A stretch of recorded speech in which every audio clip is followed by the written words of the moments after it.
Il existe 4 récits bibliques du dernier repas de Jésus avec ses disciples. 3 dans les évangiles synoptiques et un dans 1 Corinthiens 11, 23, 34. Beaucoup de désaccords se trouvent en ce qui concerne la communion, sur le plan théologique.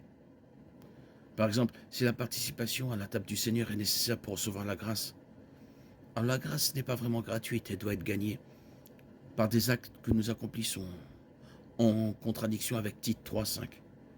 Et si le pain est le cœur du Christ, alors le Seigneur est sacrifié encore et encore en contradiction avec Romains 6, 9, 10.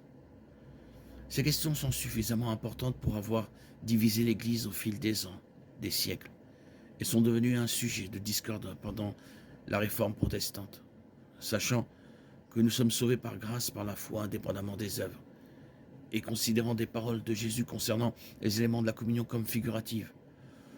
Nous nous concentrons sur la beauté de la nouvelle alliance, rendue effective par le sang de Jésus lui-même. Nous nous souvenons de son sacrifice pour nous aussi souvent que nous prenons part à la table du Seigneur. Et nous avons hâte de partager à nouveau la coupe avec Christ dans le royaume de Dieu. En instituant la Sainte Seine, Jésus se concentrait sur la relation spirituelle entre lui-même et ses disciples. Il n'a pas précisé comment, quand, où ou par qui les éléments devaient être servis. Et par conséquent, les différentes églises ont une certaine liberté pour décider elles-mêmes de ces détails.